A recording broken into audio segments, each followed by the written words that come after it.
I said, by the time I'm 30, I'm going to marry. So I was going to use my 20s to live like a vagabond. God forgive me. Anyway, you are forgiving me. So I was going to use my 20s to do anyhow. And then when I was about 28, 29, I would find the person that I wanted to settle down with. And at 30, I would marry. I would use 2 years to enjoy with my wife. Then I'll have children, and then we keep it moving. But God had other plans. Anyway, so I realized, I was 30, I was 31, I was 32, and I was still just living really crazy, really reckless. And so I started thinking, okay, this is not the plan. I said I was going to do this by 30, and now I'm 32, 33. It's time to, to fix up. And so at the time, I found somebody that I really got along with very well. We worked well together. We'd had like a casual relationship for a while, and I said, okay, this is the person. I'm going to just make this work, And so I was taking steps, and for the first time, I actually took this person and introduced them to my family, introduced them to my parents, like, oh, this is the person I'm dating, and and so on and so forth. And I just, for a few months, I just didn't really have peace. And we spoke during this series that God confirms his word, through his wisdom, and through his peace. Now, the first thing was I just didn't have peace. And then, over the course of a few months, I had 3 dreams specifically about this situation. And God told me in no unclear terms that if I went ahead with my plan, that not only would it bring disaster on myself, even the person that I was dragging with me, it wasn't going to work out for them. And after I had the 3rd dream, I knew very clearly what God was saying to me. So I said, okay, let me go to a spiritual leader and say, hey, this is what I think God is saying. And I went to this spiritual leader who I trust, and I said, I had these dreams, and this is what God is saying. Do you know what the spiritual leader said to me? They said, actually, God told me months ago that this is not the person for you, but I know you are stubborn. So I went to God and said, please, your son, go and tell him yourself. Because if I go and tell Banky this, he will marry the girl next week, just to prove a point that nobody can tell him what to do.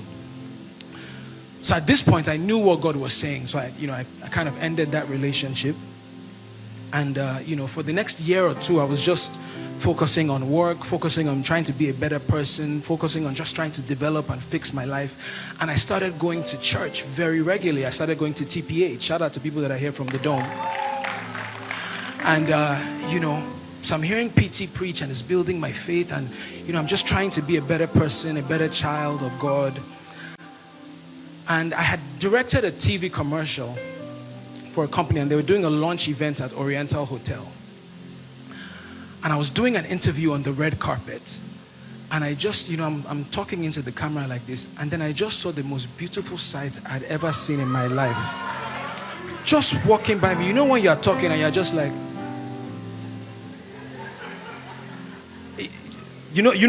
men, I mean the men in the house, you know what I'm saying, when you see the work of God.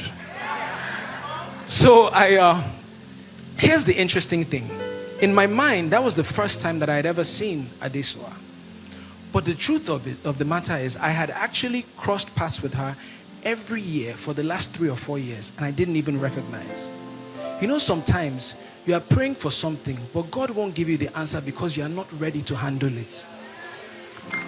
So I had actually crossed paths. She had even interviewed me on camera, and I didn't even nothing. But this very day, that's why you need to stay in a place of faith. Go to church, listen to the word of God. So this day I'm talking, and she come to the water brook. If you don't have anywhere to go, we'll take you here. So she walks by me, and I see her, and I said, oh wow, who is this? And then I saw the person that was working with her. This one is giving me the eye. Am I okay? Okay. So I saw the person that was working with her, who I had known from times past, and I said, hey, Isioma, who's this, who's this beautiful specimen, And Isioma said, oh, her name is Adesua. He told me she moved back from Jan. She's an actor. So I got her name, and as a sharp guy, I went straight to Google. First Googled her, read every interview, read all the things. Okay, who is she? What's she about? Now, I had never seen her act in a movie. I'd never seen any of her films at the time. But I could tell from her interviews just the kind of person that she was. She was, not only was she beautiful, she was intelligent, she was smart, she was grounded, she was balanced. I mean, look at the work of God. And so I knew that I was interested. In fact, I actually called my best friend, Tunde, and I said, hey, I found my next girlfriend. You know, as a man of faith, you have to speak things into existence. So the next thing I did was I went to her Instagram and I just started scrolling. And I was, you know, when you're doing the Instagram research, don't act like I'm the only one that has ever done this. So I'm scrolling, back. You can't even check the ones now after they're packaged and said, you have to go back to the beginning. So I scrolled all the way back and I saw a post where she was sitting with like 3 friends and they were sitting on the floor singing worship songs.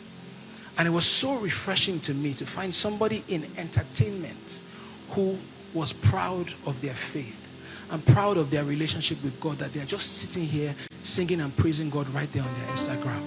I said, okay, maybe we have something here.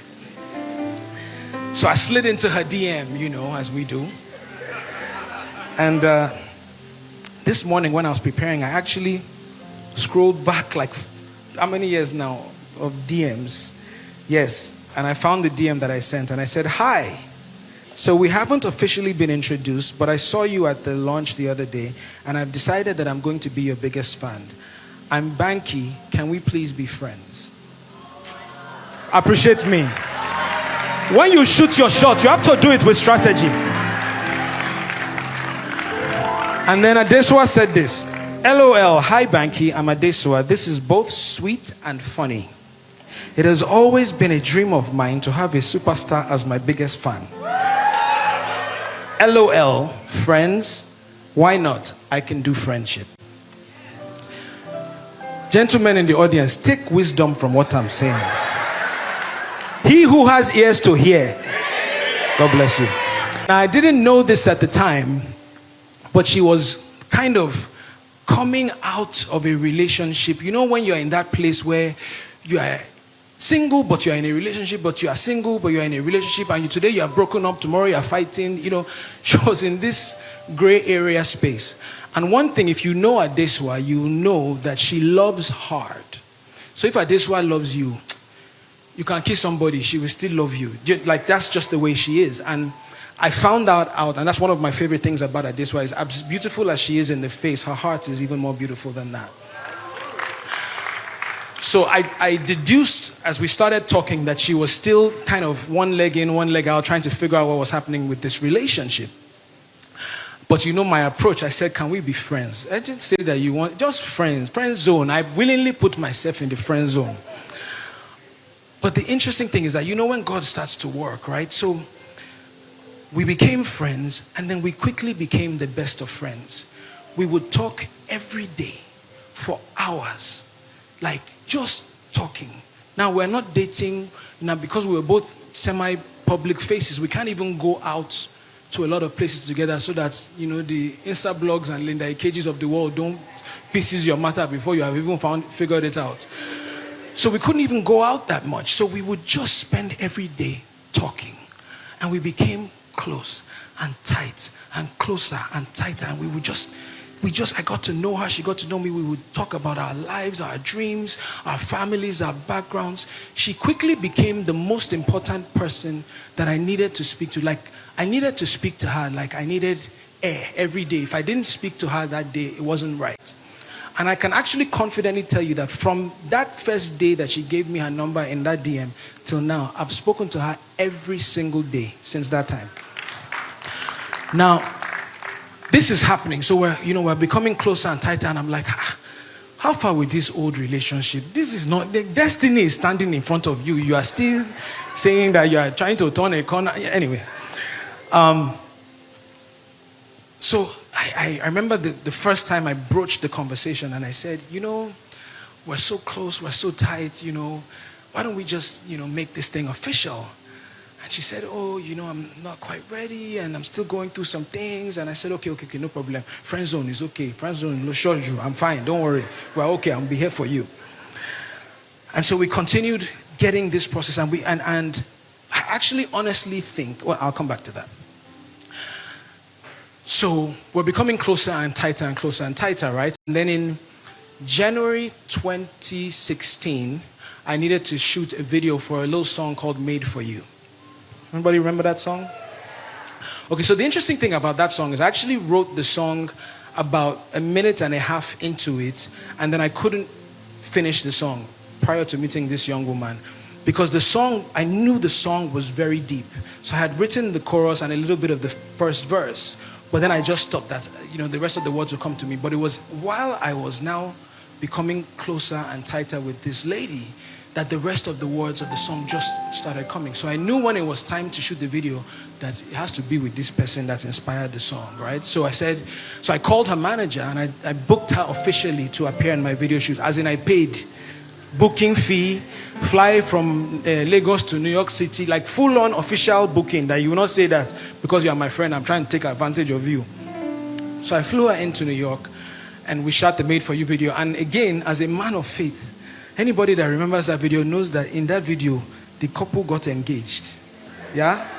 So she has not even agreed to date me. I'm already speaking it through my video that we are going to get engaged.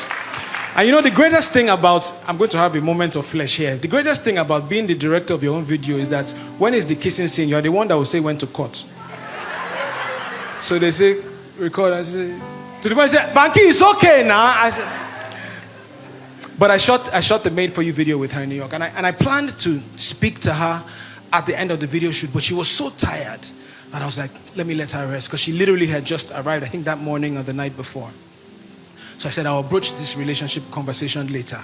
So I remember I was driving a rental car from New York back to DC, and I was speaking with her on the phone because she was waiting for her flight.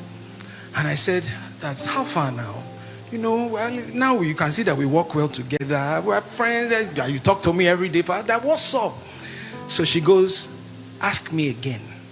I should ask her again. You can't tell a romantic man like me something like that. I should ask you again. I said, oh, okay, don't worry, I'm coming. Ladies and gentlemen, her birthday is February 22nd, next Saturday, actually. So I said, and I knew that in conversations with her, I knew that she'd always wanted to go to Zanzibar, Tanzania. Is that the right way? Thank you. So I said, okay, I'm going to plan this trip, and I'm going to take her to Zanzibar, and I'm going to, ask her in the most romantic way to be my girlfriend. So I called everybody around her. I told her manager, her sisters, that please, they should not book her for anything. They should keep her free. Tega is here. I'm sure Tega knows a lot of these details. Anyway, so after arranging this romantic, elaborate trip to Tanzania, Adesua gets booked for a movie shoot with the ex-boyfriend that I'm trying to steal her from. I'm telling you the truth. I'm not lying to you. So, this is time to fast and pray. You understand? So, so she's on set, and I just realized that on a day-to-day basis, something is not right in the atmosphere. Something is wrong. But I'm like, I just need to hold on till we get to Tanzania. Just hold on till we get to Tanzania. No problem. We'll get there. Finally, when a few days to the trip, I now tell her that, hey, for your birthday, I want to take you to Zanzibar. And you should have seen the sheer panic that took over her face. Because now she was really confused. She was struggling. She didn't want to go. She was nervous. And I don't spend money. You know how it is. Now She said, my mom is coming into town. I can't go. I said, give me your mother's number. I will ask your mother myself. Don't worry. And I think it's important to say this. We had, in our conversations, we had decided that we were going to do things the God way, right? So when I spoke to her mom, I said, Ma, I'm not taking your daughter to Tanzania to have sex with her. I'm taking your daughter to Tanzania because I really care about her, and I really want to be with her, and I just want to get away, in a very respectful way, so that the mom too will know that I'm not just, a useless guy, even though I have been a useless guy at certain times in my life, but God had changed that. Amen. So her mom said, hey, well, what if she's not ready for this relationship? What if she's not there yet? Because her mom obviously had been speaking to her. And I said, in life, I can live with trying and failing, but I can't live with not trying. And as a man, all you can do is see a goal, set a goal, and just try to reach it. And if you don't reach it, no problem. You take it on the chin and keep it moving. But at least you know that you gave it everything that you had. And I think her mom just respected the African man in me. So she said, no problem. So she said, no problem, you guys can go. So I called her. I said, we're going to Tanzania. She said, okay. So now we get to Tanzania. The first day was a little rough with travel arrangements. You know how it is. So the second day was a bit better. We're in this nice villa that's overlooking the ocean. I had planned this breakfast on the sea with a small cabana and all of these things. Come on, as a bad man. So as a good man, you know what bad man means. Bad man in a good way. You know, come on guys. So we're sitting there and I had my little speech. I'm nervous and I said, you know, Susu, you know how I feel about you, and I just, you know, I feel like it's time for us to make this thing official. We've been talking now for, it was like 6-9 months or something. And I said, you know, will you please do me the honor of being my girlfriend? And Adesua said, I'm still not ready. See, you people don't, it's men that will understand what I'm saying. Gentlemen, you have spent money. Hard-earned, listen, Pastor Bless, you have Zanzibar, 2 flights plus travel by road, cabana on the sea, and they say they are still not ready. This is somebody that you have been, that said, ask me again. No, let me just remind you. That thing hit me like a ton of bricks. I said, I was you know when your head is, it's like, you know that meme where smoke is coming out from your head. I'm sitting there on the seat that what first let me just, I'm going to tell you the truth. I said, okay, no problem, thank you so much, we finished the breakfast. I took a 3.5-hour walk. I literally walked, there were 3 resorts. I walked the length and breadth of them, drinking alcohol every step of the way. You know, when you're just listening to depressing songs, just writing terrible lyrics, I was really, like, I was completely heartbroken. Anyway, so Zanzibar comes to, the trip comes to an end. It was very awkward. It was difficult for both of us because we still had one more day. But we get back, and at this point, I just felt like, you know what, I've asked this girl 2 times. She doesn't want to do that. Maybe this is karma for all the girls' hearts that me have broken. So maybe this is God's way of punishing me in return, that let me kuku accept my punishment. But what I knew was that I couldn't, at the time, I just felt like I couldn't handle being her friend anymore. I couldn't have this day-to-day, you are my best friend conversation. That, if you don't want to date me, kuku, let me go back and find who wants to date me. So I had a conversation with her when we got back to Lagos, and I said, hey, I can't really do this best friend, close friend thing anymore. I've tried twice and you're not ready, and I understand that and I respect it, but for my own sanity and for my own sake, I need to cut this off. So I did, and I said we were going to stop talking, and that was it. But that's why it's good to have a relationship with God. So, I'm now just going back out, looking for who to take out, and God just kept working on my heart. And he said, listen, all of your life, you've been searching for the kind of connection that you found with this girl. So don't throw it all away because she's just not ready. She's just not ready. Just don't lose a friend over the fact that you can't have the relationship that you want. So I called her back and I said, no. Oh, actually, no. Let me give you credits where credits is due. So my birthday came up. And obviously she was going through a lot because she felt like she had lost her best friend. So she did this. It was my 35th birthday. So she did this. Meanwhile, we'd not been speaking for a couple of weeks. She did this really sweet thing. She did like 35 things that I love about you. She got me a few different cakes. She said she couldn't afford to buy me a car, so she bought me a little model Ferrari sports car. Just things that would not be making you do anything. I said, what do you want from me, this woman? You don't. So, but then God started working on my heart, and that's really what inspired it. So I called her back. I said, you know what? We kuku said we were going to be friends. Let's just be friends again. Now, this second round of friendship, I didn't think that we could be closer than we were before, but we were even closer this time around. And it was the most difficult thing for me because by now, I knew for sure, for certain, that Adesua was my destiny. I knew it. When people tell you that when you find the one, you'll know. this was that moment for me. I felt like God had told me. I had a peace about being with her. I just knew that she was the one for me. But she couldn't really see it. And I remember one day I knelt down and I prayed and I said, God, you know how much I love this woman. You know how much I want to be with her. I said, she can't see it. So as you have told me, tell her yourself. And that's why I tell single people, don't go and tell somebody, God said you should be my wife. Or God said you should be my husband. If anybody comes and tell you that, say, thank you. Let me go and we're all children of God. So if God spoke to you, then he can speak to your wife. So I told God, I said, for this thing to work, I said, first of all, I am never going to ask Adesua to date me again. Never. I'm her friend though, but you see this, will you be my lover? I'm never gonna ask you. I told God, I said, you have to, if you want us to be together, go and tell her. So I left it at that. Now we're tight, we're close, we're speaking every day. In fact, in hindsight, these were the best times because we spent so much time building a real friendship. And it's important that the person that you end up with is your best friend. It should be the person that you can tell anything. It should be the first person that you want to talk to about anything that's going on.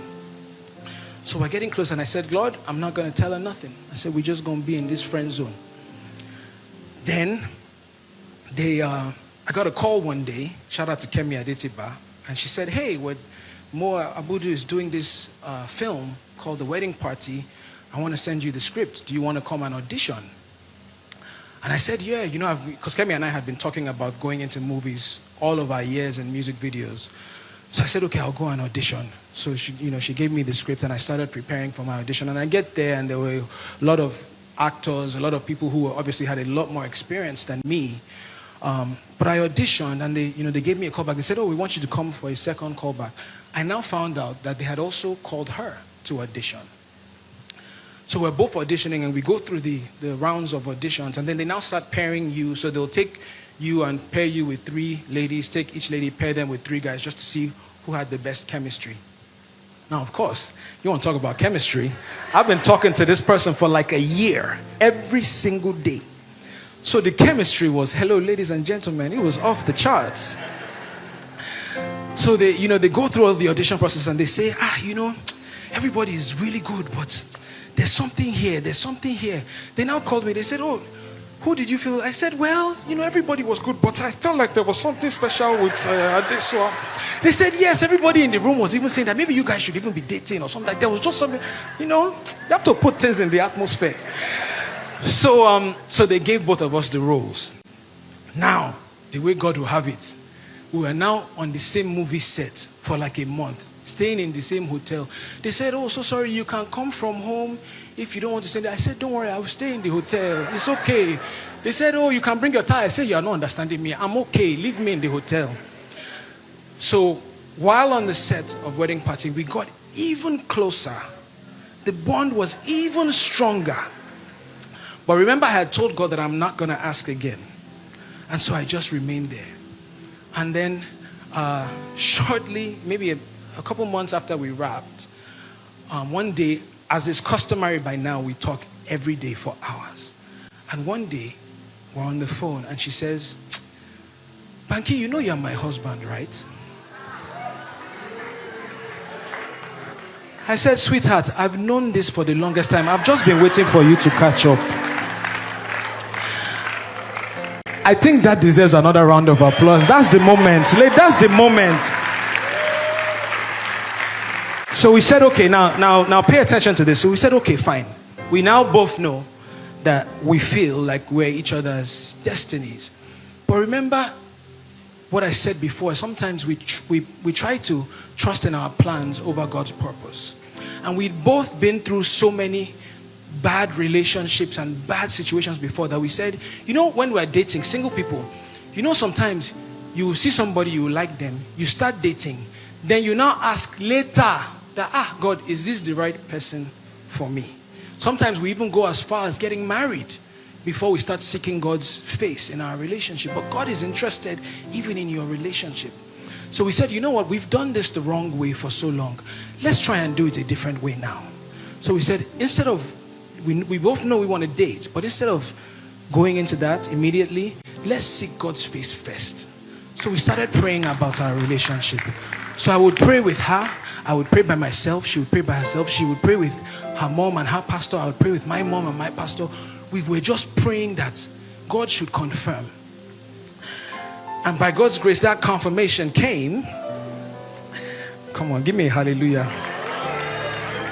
And then we decided that yes, we were going to go into this relationship thing. Now, the interesting thing is, by now we had spent so much time building such an incredible bond and such a strong friendship that it was like it was a blessing in disguise that she had told me no those few times.